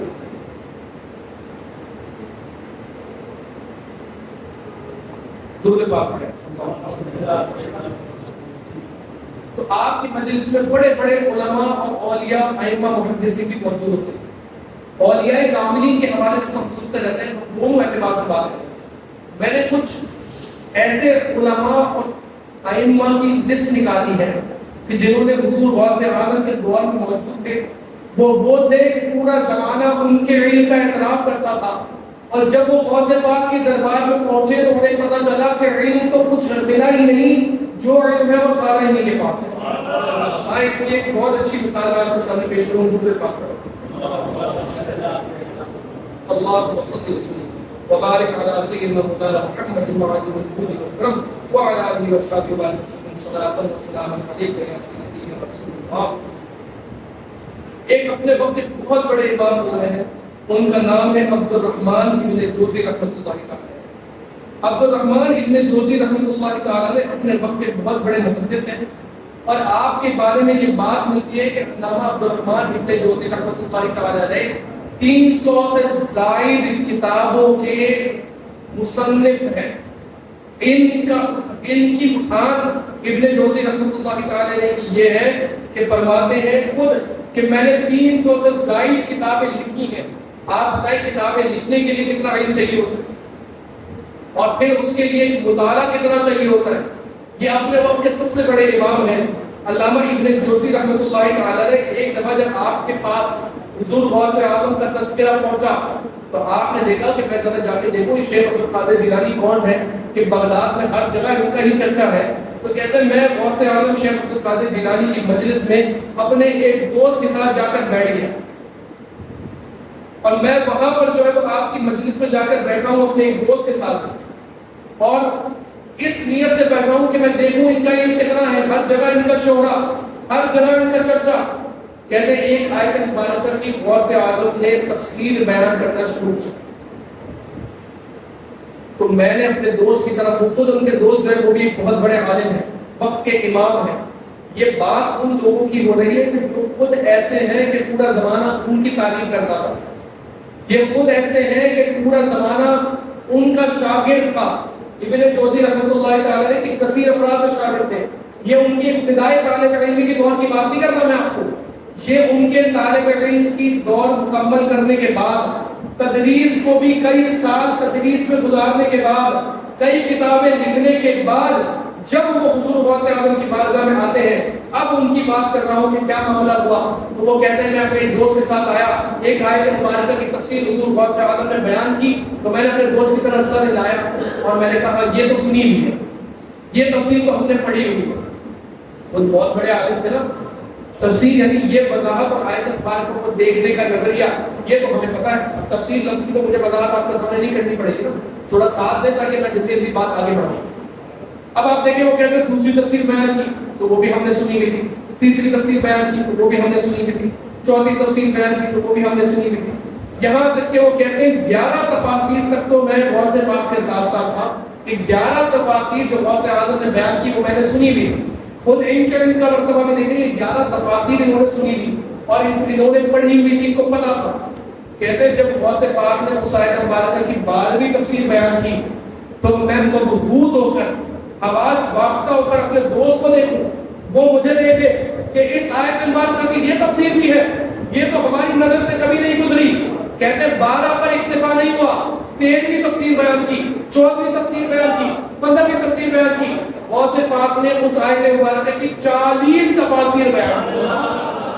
امام ابن جوزی کہتے ہیں میری حالت یعنی بیان کرنے والی نہیں، 29 تفاسیر ایسی جو نہیں سنی ہوئی، صرف 11 سنی ہوئی. اس کے بعد غوث پاک نے اعلان کیا تفاسیر تو سن لی نا تم نے، قول تو سن لیا تم نے، اب ہم قول سے حال کی طرف آئیں گے. یعنی اب تمہیں اس کی امپلیمنٹیشن بتاؤ. تصوف میں اور معرفت الہی میں اس آیت مبارکہ کی امپلیمنٹیشن بتاؤں. کہتے ہیں اس کے بعد جب انہوں نے کلام کیا تو امام ابن جوزی اپنے وقت کا امام کہتا ہے میں ان کے کلام میں اتنا مگن ہو گیا اور ایسی وجدانہ کیفیت مجھ پر طاری ہو گئی کہ میں نے اپنے کپڑے اتارے. اور یہ حالت بہت سے عالم کی مجالس میں بڑے بڑوں کی ہوگی. یہ اپنے وقت کا سب سے بڑا امام ابن جوزی کہتا ہے. کہتے ہیں اس کے بعد میں نے اردو بادشاہ کی مجلس کو نہیں چھوڑا. یہ امام ابن جوزی رحمۃ اللہ تعالی علیہ 300 سے زائد کتابوں کے مصنف غوث اعظم کے علم اور آپ کے مقام و مرتبے کا اعتراف کرتے ہیں. آئے آگے چلے. امام یحییٰ بہت بڑے نحو کے امام تھے. شاعری کا بڑا شوق تھا. بہت شگف رکھتے تھے. غوث پاک سے عقیدت تھی. کہتے ہیں ایک دفعہ میں نے ارادہ کیا کہ غوث پاک کی مجلس میں بیٹھوں اور گنوں کہ آپ کتنے اشعار پڑھتے ہیں. اپنے واعظ میں اپنی نصیحت میں اپنے بیان میں کتنے اشعار پڑھتے ہیں. امام یحییٰ کہتے ہیں میں نے اپنے ہاتھوں پر انگلیوں پر گنتا تو یہ تو مشکل تھا کیونکہ آپ کا واعظ کی مجلس ہوتی وہ بڑی طویل ہوتی اور آپ اشعار کی کثرت سے پڑھتے تھے تو انگلیوں پر گننا تو ممکن نہیں تھا. میں نے ایک بڑی سی ڈوری لی اور میں نے ارادہ کیا کہ اس پر گانٹے لگاتا رہوں گا. آخر میں گن لوں گا کہ کتنے اشعار پڑھے. اب میں غوث پاک کی مجلس میں 70,000 کا مجمع ہے. ایک جگہ بیچ میں بیٹھ گیا. آپ نے اشعار پڑھنا شروع کیا. میں نے گانٹے لگانے گانٹ سمجھتے نوٹ مارنا ڈوری پر نوٹ لگانے میں نے شروع کی اور گانٹے لگاتا رہا. کہتے تھوڑی ہی دیر گزری کہ غوث پاک نے میری طرف دیکھا اور دیکھ کر کہا اے یحییٰ کیا معاملہ ہے. ہم یہاں لوگوں کی گرہیں کھولتے ہیں تو ہمارے سامنے بیٹھ کے گرہیں لگائے جا رہے ہیں. یعنی لوگوں کی مسئلے اور ان کی جو گرہیں ہیں وہ ہم سلجھاتے ہیں اور تو کیسا ہے کہ تو ہمارے سامنے بیٹھ کے گرہیں لگائے جا رہا ہے. کہتے اسی وقت کھڑا ہوا توبہ کی کہ آئندہ یہ کام نہیں کروں. آپ دیکھیں کہ اپنے وقت کے امام ہیں امام یحییٰ اپنے وقت کے بہت بڑے امام اور شاعر ہوئے ہیں. امام خشاب نحوی رحمۃ اللہ تعالی علیہ بہت بڑے امام ہیں. نحو کے نحو کا بڑا شوق تھا. نحو یہ عربی گرامر کا ایک سبجیکٹ ہے. نحو کہتے ہیں میں نے بڑا غوث اعظم کا ذکر سنا ہوا تھا اور میں آپ کی مجلس میں آ کر بیٹھا کہ میں غوث پاک کی مجلس میں سنوں تو کیا کہتے ہیں. اب آپ اللہ کے ذکر کی باتیں کر رہے تھے تصوف کے حوالے سے رجوع کر رہے تھے. میں نے کہا خود دل میں سوچ رہے ذکر نہیں کر رہے کسی سے. میں نے دل میں سوچا نحو کی تو کوئی بات ہی نہیں کی. یہ تو اتنے بڑے امام ہیں لیکن نحو کی تو کوئی بات نہیں کی. یہ تو ادھر ادھر کے موضوعات پر بات کر رہے ہیں اور جو ہے میرا سارا دل ہی ضائع ہو گیا. جب ان کے دل میں یہ خیال آیا کہ میرا دل ہی ضائع ہو گیا غوث اعظم نے جلال کے ساتھ ان کو دیکھا اور کہا خشاب یہ بتا تو اپنی نحو کی مجلس کو اللہ کے ذکر کی مجلس پر ترجیح دیتا ہے. تو کیا چاہتا ہے ہم تجھے سیبویہ بنا دیں.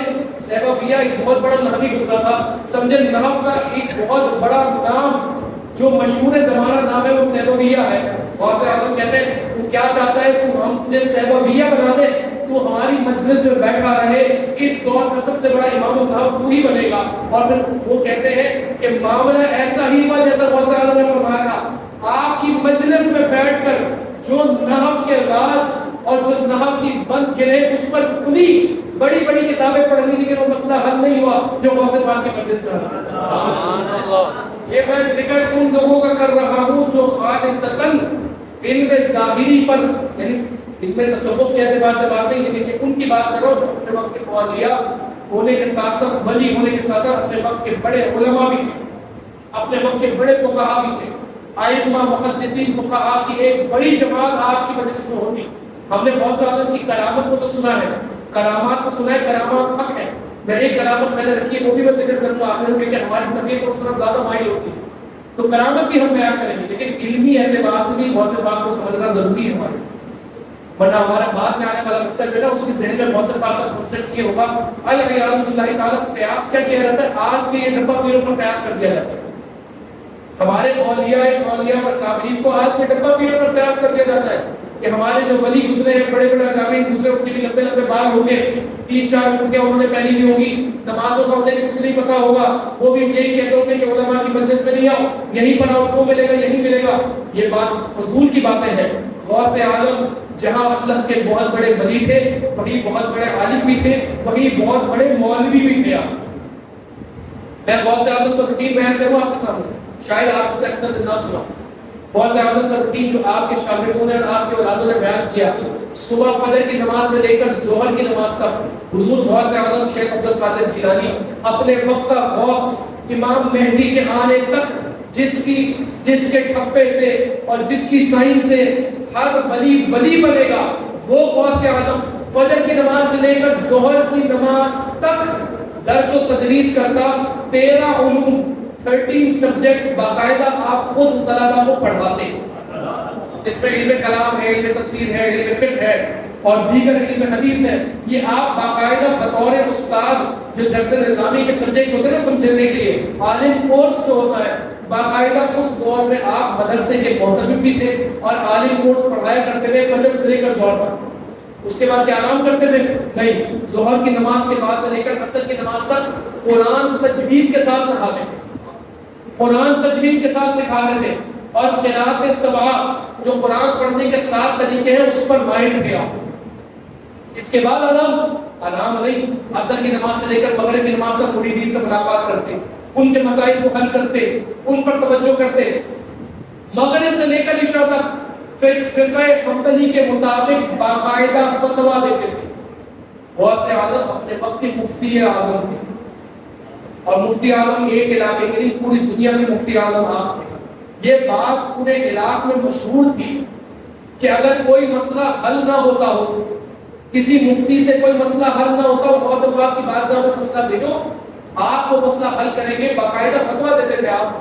اس کی ایک مثال دوں، ایک مسئلہ تھا جو گھومتے گھومتے کئی سارے علماء اور مفتیان کرام سے غوث پاک کی بارگاہ میں آیا، کسی سے حل نہیں ہوتا. مسئلہ کیا تھا؟ ایک بندے نے قسم کھا لی. اس نے قسم یہ کھائی کہ میری بیوی کو طلاق ہو جائے اگر میں ایک ایسی عبادت نہ کر لوں.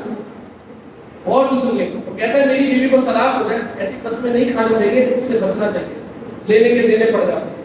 اس نے قسم کھائی کہ میری بیوی کو طلاق ہو جائے جب تک کہ اگر میں ایسی عبادت نہ کر لوں، اگر میں ایسی عبادت نہ کر لوں کہ جب میں وہ عبادت کر رہا ہوں تو روئے زمین پر کوئی اور کوئی عبادت نہ کر رہا ہوں.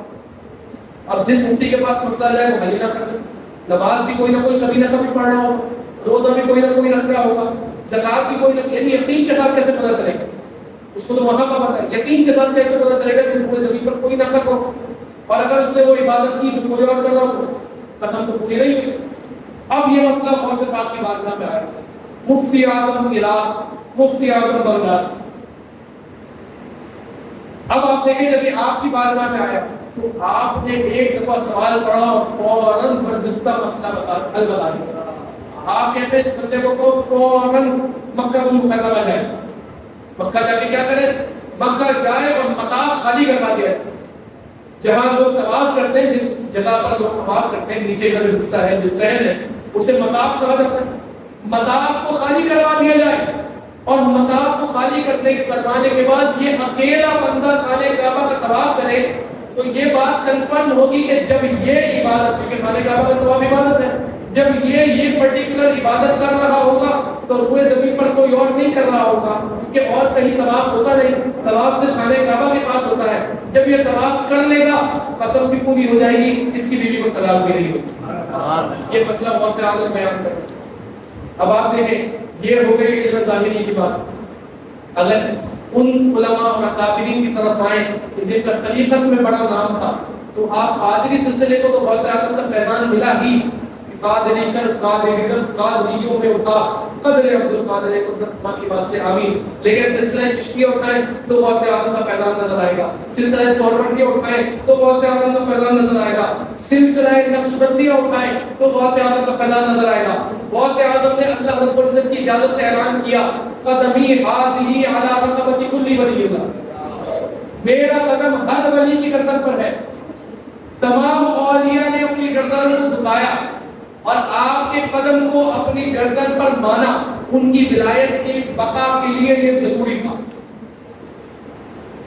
روایات میں آتا ہے خواجہ معین الدین چشتی اجمیری رحمۃ اللہ تعالی علیہ سلطان الہند اجمیر کے بادشاہ، اللہ تعالیٰ ہمیں آپ کو مبارک محبت اور آپ کا روزہ بھی دیکھنا نصیب فرمائے، کیونکہ حالات کی وجہ سے ہم وہاں جا نہیں سکتے اور آپ سے عقیدتیں ہمیں بہت ہیں.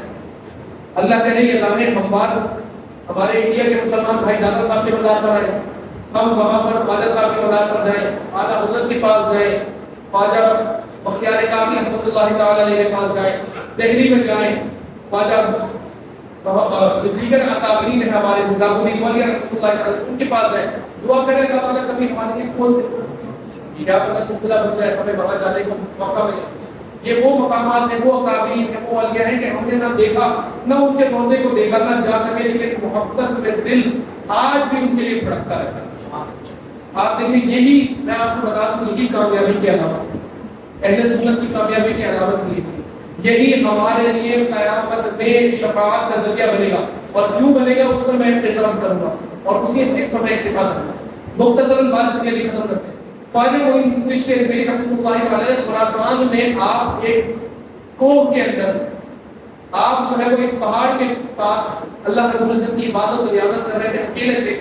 جب غوث اعظم نے اعلان کیا تو آپ کو وہاں خراسان کے اندر کے اعلان کی آواز آئی، قدمی حاضری علی رقبۃ کل ولی اللہ۔ تو روایات میں آتا ہے کہ آپ نے اپنے قدم مبارک، آپ نے اپنے چہرے مبارک کو جھکایا، گردن مبارک کو جھکایا، اور آپ نے کہا یا عبد القادر، آپ کا قدم میرے سر پر بھی ہے، میری آنکھوں میں۔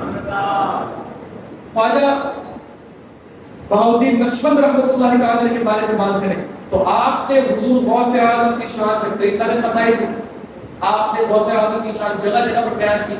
سلسلہ سہروردیہ کے بانی شیخ شہاب الدین سہروردی رحمۃ اللہ تعالی علیہ، ہم یہاں سے ملتان جاتے، ملتان میں ایک بہت بڑے اللہ کے ولی شیخ بہاؤالدین صدریہ ملتانی رحمۃ اللہ تعالی علیہ آرام فرما رہے ہیں۔ ملتان ولیوں کا شہر ہے، اور ان ولیوں کے شہر میں جو راجہ ہے وہ شیخ بہاؤالدین صدریہ ملتانی رحمۃ اللہ تعالی علیہ ہے۔ سلسلہ سہروردیہ کی بہت بڑی کڑی ہے۔ آپ خلیفہ ہیں شیخ شہاب الدین عمر سہروردی، اور شیخ شہاب الدین عمر سہروردی رحمۃ اللہ تعالی علیہ کا جو واقعہ اور آپ کی جو کنورسیشن غوث پاک سے ہوئی، یہ واقعہ تو ابن تیمیہ نے بھی اپنی کتاب میں لکھا۔ اور ابن تیمیہ کون ہے؟ غیر مقلدین اہل حدیثوں کا سب سے بڑا امام، غیر مقلدین اہل حدیثوں کا سب سے بڑا امام ابن تیمیہ ہے۔ ابن تیمیہ نے بھی غوث اعظم کو اپنی کتاب میں کتب العارفین لکھا ہے۔ آج کے دور میں کہتے ہیں یہ کتب، یہ غوث کی القابات تم نے کہاں سے بنا لی؟ ہم کہتے ہیں ہم نے نہیں بنایا، اپنے بڑوں کی کتابیں پڑھو۔ انہوں نے بھی غوث پاک کا جب نام لکھا ہے نا تو ابن تیمیہ نے سب سے ادب کے ساتھ اور سب سے بڑے القابات کے ساتھ جس کا نام لکھا ہے وہ ہمارے آقا حضور غوث اعظم، اور ابن تیمیہ وہ ہے کہ جو اہل حدیثوں کا سب سے بڑا امام مانا جاتا ہے۔ اب آپ دیکھیں وہ یہ واقعہ شیخ شہاب الدین سہروردی کے حوالے سے نقل کرتا ہے۔ شیخ شہاب الدین سہروردی کہتے ہیں جب میں نے طالب علمی کے دور میں قدم رکھا تو مجھے جو ہے وہ اس بارے میں بڑی کشمکش میں تھا میں کہ میں کون سا سبجیکٹ پڑھوں، یا میں منطق پڑھوں یا علم کلام پڑھوں یا فلسفہ پڑھوں، کیونکہ عقلی علوم جو لاجیکل علم ہے ان سے آپ کو بڑا شغف تھا۔ تو منطق کی طرف جاؤں یا فلسفی کی طرف جاؤں یا علم کلام کی طرف جاؤں، تو میرے یعنی وہ بیان کرتے ہیں کہ میرے چچا جو ان کے شیخ بھی تھے، ان کا نام تھا امام نجیب الدین سہروردی، انہوں نے مجھے کہا کہ تم کو کشمکش ہونا تو شیخ عبد القادر جیلانی کی بارگاہ میں چلو، وہ بہت بڑے عالم بھی ہیں، بہت بڑے ولی بھی ہیں، وہ تمہارا مسئلہ حل کر دیں گے، ان سے جا کے ڈسکس کرنا، وہ تمہیں بتا دیں، جو کہیں وہ پڑھ لینا، جو مسئلہ وہ تمہیں بیان کریں وہ تم پڑھ لینا، جو کتاب کہیں وہ پڑھ لینا۔ کہتے میں نے سوچا کہ نماز کا وقت قریب ہے، ہم ان کی بارگاہ میں جائیں گے، پہلے ان کی ابتدا میں نماز پڑھیں گے، اس کے بعد وہ ہمارے جب مجلس لگے گی تو ہم ان سے مسئلہ ڈسکس کریں گے، وہ حل بتا دیں گے۔ شیخ شہاب الدین سہروردی رحمۃ اللہ تعالی علیہ کہتے ہیں میں غوث پاک کی بارگاہ میں گیا، اور ابھی میں جا کر غوث پاک کی بارگاہ میں صرف بیٹھا نہیں ہوں کہ غوث پاک نے مجھے دیکھا اور مجھے دیکھ کر کہا اے عمر، آپ کا نام عمر تھا، اے عمر یہ جو تم پڑھنا چاہتے ہو یہ تمہیں قبر میں بھی کام آئے گا یا نہیں آئے گا؟ کہتے ہیں جب مجھے 2 مرتبہ ایسا کہا نا یا عمر ما ہوا من ذات القبر، کیا یہ علوم قبر میں بھی کام آئیں گے، تو میں سمجھ گیا کہ آپ میرے دل پر مطلع ہو گئے، میرے دل کے حال، میرا دل کا حال آپ پر منکشف ہو گیا۔ میں نے اسی وقت جو ہے ان علوم سے توبہ کی اور آپ کو کہا کہ رستہ آپ ہی بتائیں۔ پھر جب غوث اعظم نے رستہ بتایا تو سلسلہ سہروردیہ کے سب سے بڑے امام شیخ شہاب الدین سہروردی بنے۔ یہ ہے ہر کڑی جا کر آپ سے ملتی ہے۔ اسی لیے تعالیٰ نے فرمایا مزرعے چشت و بخارا و عراق و اجمیر، کون سی چشت میں برسا نہیں چھالا تیرا، کہ کہاں پر ہے کہ جہاں ہمیں غوث اعظم کی شان نظر نہ آئے اور آپ آئے آخر میں۔ یہ بات کہہ دی جاتی ہے کہ تم یہ اللہ کے ولیوں سے اتنی محبت کرتے ہو، تو اس محبت کا کیا نتیجہ ہے، اس محبت کا کیا صلہ ہے، یہ تو تمہیں کوئی فائدہ نہیں پہنچائیں گے۔ تو دو حدیث مبارکہ پر اہتمام کروں گا۔ سرکار دو عالم صلی اللہ علیہ وسلم کی حدیث مبارکہ، ایک صحابی حضور علیہ السلام کے پاس آئے اور کہا یا رسول اللہ صلی اللہ علیہ وسلم قیامت کب قائم ہوگی؟ متصاوی یا رسول اللہ، قیامت کب قائم ہوگی؟ حضور علیہ السلام نے ان سے سوال کیا ہے، میرے صحابی یہ بتاؤ تم نے قیامت کی کیا تیاری کی ہے؟ قیامت تو اپنے وقت پر آئے گی، لیکن تم نے قیامت کی کیا تیاری کی ہے؟ تو وہ صحابی کہتے ہیں کہ یا رسول اللہ صلی اللہ علیہ وسلم قیامت کی کوئی تیاری تو نہیں کی، یعنی کوئی عمل تو مجھے نہیں سمجھ آتا کہ جو میں پیش کر سکوں۔ اب ہے تو صحابی نا، ایسا تو نہیں کہ گناہگار تھے، نمازیں بھی پڑھتے تھے، روزے بھی رکھتے تھے، سارے کام کرتے تھے، لیکن سامنے بارگاہ رسالت کا ادب ایسا ہے کہ جس کے صدقے سب ملا اس کے سامنے کیسے کہوں کہ میں نے اتنی نمازیں پڑھی ہیں؟ تو عاجزی و انکساری کے ساتھ اور ادب کے ساتھ حضور کی بارگاہ میں عرض کرتے ہیں یا رسول اللہ، اور نمازوں پر ویسے بھی عبادت پر انسان کو فخر بھی نہیں ہونا چاہیے۔ کہتے ہیں یا رسول اللہ عبادت تو کوئی ایسی نہیں نظر آتی کہ جو رب کی بارگاہ میں پیش کی جا سکے، لیکن ہاں میں آپ سے بڑی محبت کرتا ہوں اور اللہ سے اور آپ سے بڑی محبت کرتا ہوں۔ حضور علیہ السلام نے ان سے کہا انک معمن احببت، جا تو اس کے ساتھ ہوگا جس سے محبت کرتا۔ یہ ہمارے لیے پروانہ شفاعت ہے، جا تو اس کے ساتھ ہوگا جس سے محبت کرتا ہے۔ اب اپنے ذہن میں اور دل میں ذرا دوڑائیں کہ کن کن اکابرین سے محبت کرتے ہیں۔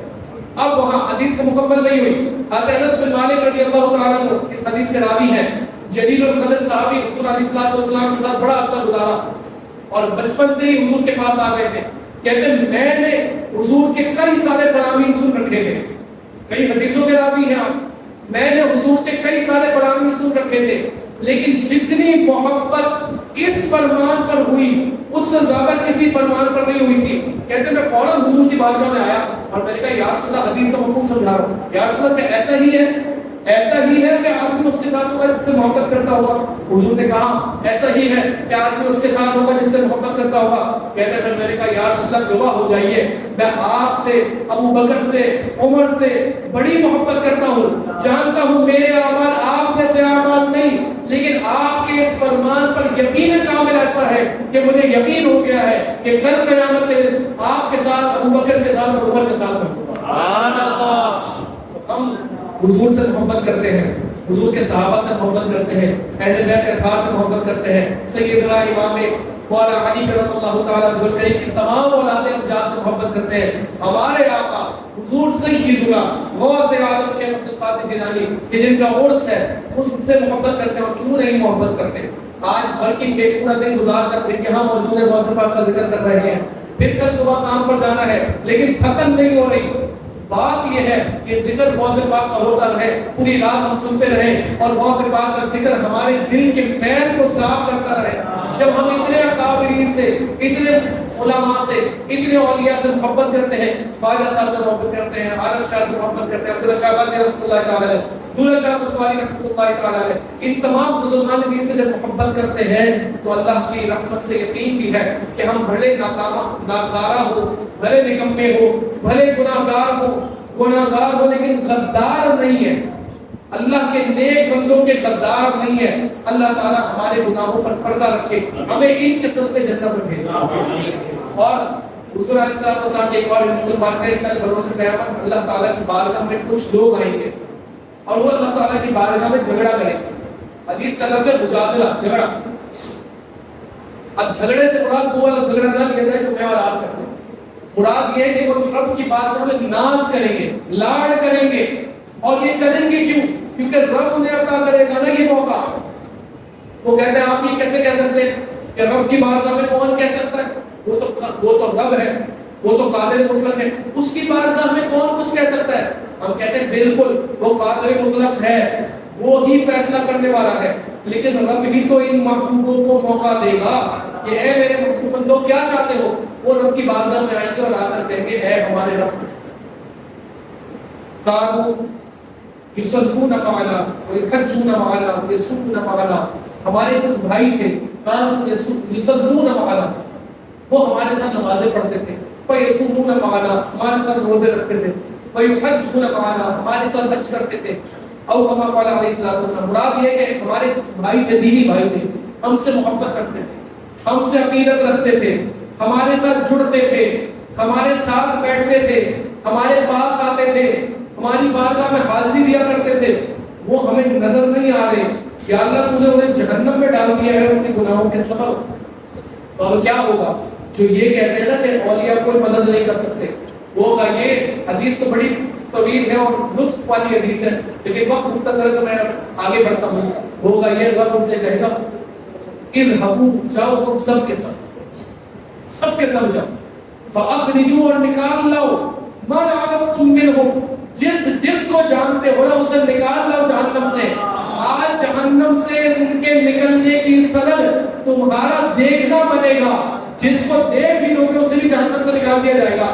اور ان ابو کیوں کہا کہ تم سب کے سب جاؤ؟ کیوں؟ کیونکہ کوئی اجمیر میں تھا، کوئی بغداد میں تھا، کوئی عراق میں تھا، کوئی نجف میں تھا، کوئی کربلا میں تھا، ہر کسی کے ماننے والے الگ الگ تھے، کوئی لاہور میں آرام فرما رہا تھا، کوئی بریلی میں آرام فرما رہا تھا۔ تو جاؤ تم سب کے سب جاؤ، اور جس کو تم دیکھ لو گے نا، جو تم سے محبت کرتا تھا، جو تمہارے پاس آتا تھا، جو تمہارا نام لیتا تھا، تم صرف اشارہ کرو، فرشتے اسے جہنم سے نکال کر تمہارے ساتھ جنت میں لے جائیں۔ یہ ہوا کیا ہے کاملین سے محبت کا نظریہ، اور ہماری محبت کا جو فائدہ ہمیں دنیا اور آخرت میں ہوگا وہ یہی ہے۔ بہت سے عالم کے کچھ فرامین بھی تھے جو میں نے سوچا تھا آپ کے سامنے پڑھوں، لیکن آئندہ کسی نشست کے لیے اس کو رکھتے ہیں کہ آپ کے فرامین کیا ہے، آپ نے کیا نصیحت کی۔ بات یہ بات ذہن میں ہو، غداری نہیں کرنی، ڈٹائی نہیں کرنی، یہ نہیں سمجھنا کہ بہت سے بات بخشوا دیں گے تو دنیا میں جو مرضی گناہ کرتا رہو، نہیں، یہ غداری، یہ ڈٹائی ہے۔ وہ بخشوائیں گے ضرور، اور وہ خود فرماتے ہیں کہ میرا مرید بھلے کامل نہ ہو لیکن میں تو کامل ہوں۔ آپ نے یہ خود فرمایا کہ میرا مرید توبہ کی توفیق سے پہلے نہیں بنے گا، لیکن یہ اس کے لیے ہے کہ جو مرید صدق کے دل کے ساتھ ہو، غوث پاک کے طریقے پر، آپ کے مشن پر، آپ کے مشن پر۔ اور آپ کا مشن کیا تھا؟ اللہ رسول کی فرما برداری، اور کچھ بھی نہیں تھا۔ جو اللہ رسول نے کہہ دیا اس پر عمل، اور جس سے اللہ رسول نے روک دیا اس سے روکنا، یہی آپ کا کل مشن تھا۔ اللہ رسول سے محبت آپ نے سکھائی، تو جو شخص اللہ رسول کے بتائے ہوئے طریقے پر چلے اور گناہوں سے بچتا رہے، بشری تقاضے کے سبب اگر گناہ ہو جائے تو فوراً شرمندگی کے ساتھ، ندامت کے ساتھ توبہ کرے بارگاہ الہی میں، تو ایسا مرید جو ہوگا جس نے حقیقتاً غوث پاک کے مفہوم کو اور غوث پاک جو پیغام لے کر آئے اس پیغام کو سمجھا ہوگا، تو ایسا مرید کل بروز قیامت بھلے گناہ ہوں گے، اللہ رب العزت توبہ کی توفیق بھی دے گا، اور کل بروز قیامت پردہ بھی رکھے گا، اور غوث پاک کے اور اکابرین صحابہ اہل بیت اولیاء کاملین کے سائے میں بھی ہوگا۔ اللہ تعالیٰ سے دعا ہے کہ اللہ تعالیٰ ہمیں ہمیشہ بزرگان دین کا باادب رکھے، ہمیشہ ہمیں بزرگان دین کے دامن سے وابستہ رکھے، ہمیشہ اللہ تعالیٰ ہمیں غوث پاک کے مریدوں میں شامل رکھے، مرتے دم تک غوث پاک کے مریدوں میں رکھے، مرتے وقت توبہ کی توفیق اور کلمہ طیبہ پڑھنا نصیب ہو، غوث پاک کے سائے میں ہم کل بروز قیامت جمع ہو، آپ کی مجلس میں، اور آپ کے ساتھ اور آپ کے لشکر کا حصہ بن کر آپ کے ساتھ، آپ کے نانا جان کے ساتھ جڑے، اور حضور علیہ الصلوۃ والسلام صحابہ اہل بیت اولیاء کاملین غوث پاک کے ساتھ، اور ہم جن شیوخ سے بیعت ہے آج کے دور میں ان کے ساتھ کل بروز قیامت اللہ تعالیٰ کو جنت میں داخل عطا فرمائے، آمین۔ یہ اللہ تعالیٰ کی مجلس ہماری اپنے بارگاہ میں قبول و منظور فرمائے، غوث پاک کا فیضان ہم سب کو عطا فرمائے۔ اللہ تعالیٰ الحمدللہ۔